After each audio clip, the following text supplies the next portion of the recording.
In this episode of Starlo Gets Real, I'll show you exactly where, when and how to catch the biggest and most prolific redclaw crayfish in all of Australia, and reveal the surprising killer baits that these tasty crustaceans simply can't resist. Are you ready? Okay, let's go. G'day, Starlo here, and behind me is Lake Maraboon near Emerald in central Queensland. This vast body of fresh water was created by the construction of Fairbairn Dam during the early 1970s.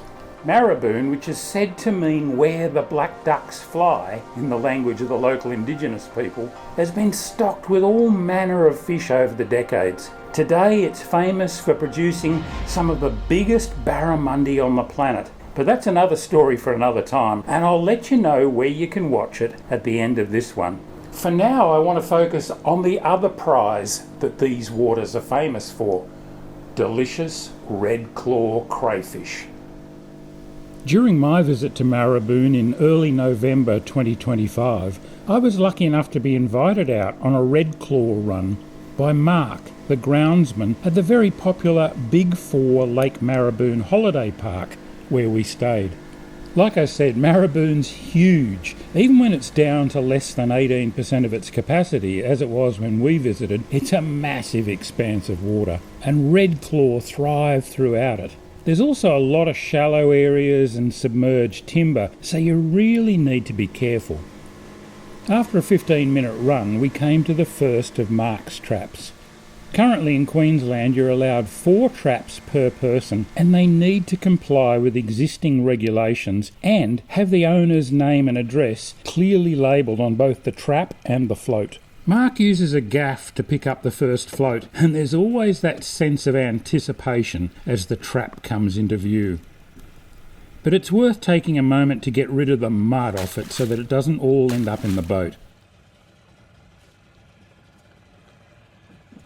Oh wow, there's a few in there.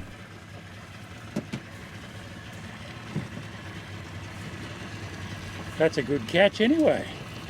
Too bad, is it? Is that about average or? Oh, sort of around it.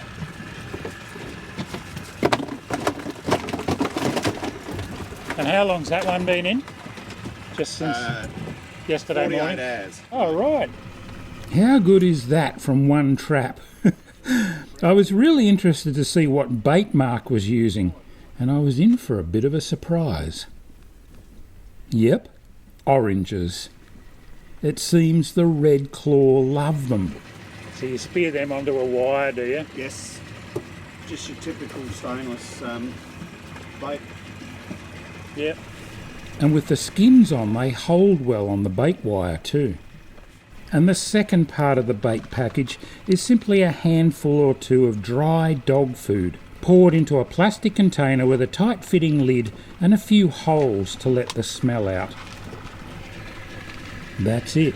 And do you sort of move it a little bit or put it back in roughly the same spot? Roughly about the same. Yeah, okay. Mark's setting his traps in 2 to 3 metres of water with a flat, muddy bottom about 80 metres offshore. The most important thing is that the float rope is longer than the depth. Okay, on to the second one, about 50 metres or so further along. They don't really need to be near standing timber or other structure. Let's see what we've got this time.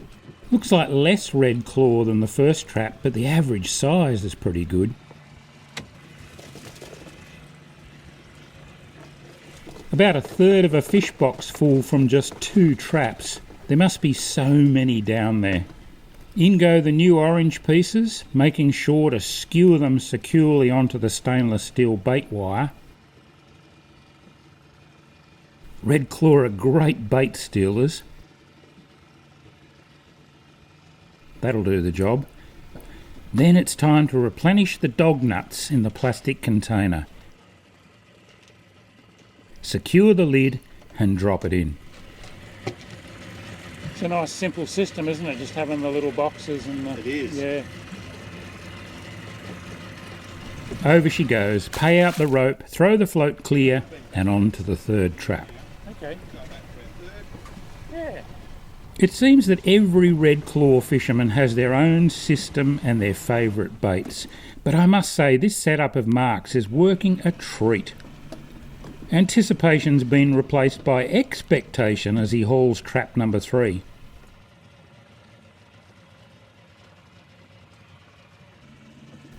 Wash the mud off. It's not as many in that one, eh? Again, smaller numbers, but bigger redclaw in this one. You had a nip from one yet? No.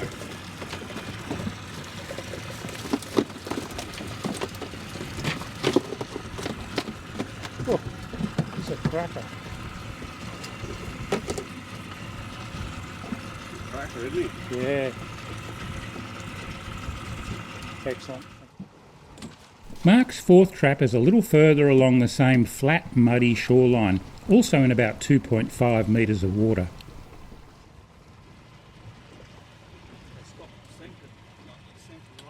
Yeah.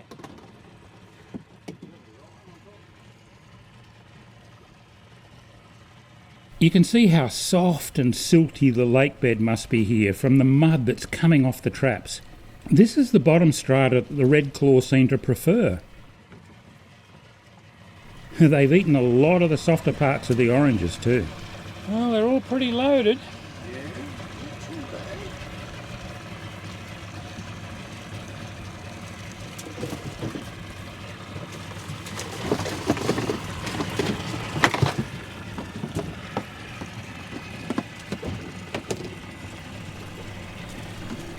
The average size is really impressive. We haven't caught many small ones. Have a look at the spread of this one's distinctive red-tipped claws, which are characteristic of the males. Just my trap left to pick up now, and I'll let Mark do it because he's had a lot more practice than me. He doesn't miss with that gaff.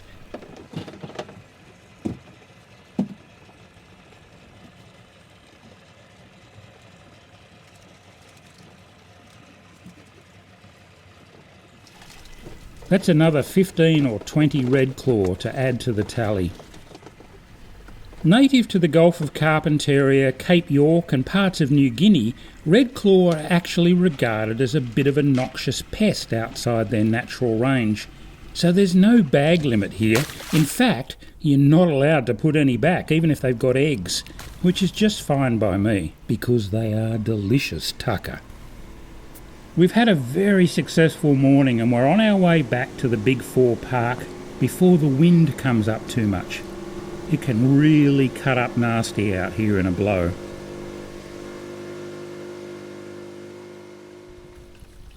What a haul! The catch is processed by removing the tails. There's some meat in the claws, but it's a bit fiddly to get out, and hardly worth the effort when there's so many. If you'd rather knock them out before doing this, half an hour or so in the freezer will do the job. These tails are really meaty and they can be cooked in all manner of ways.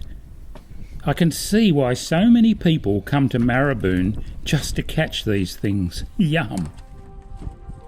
But don't forget those monster barra too.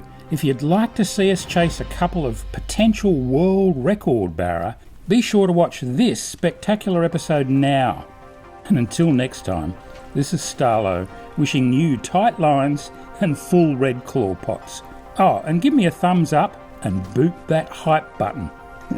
Cheers for now.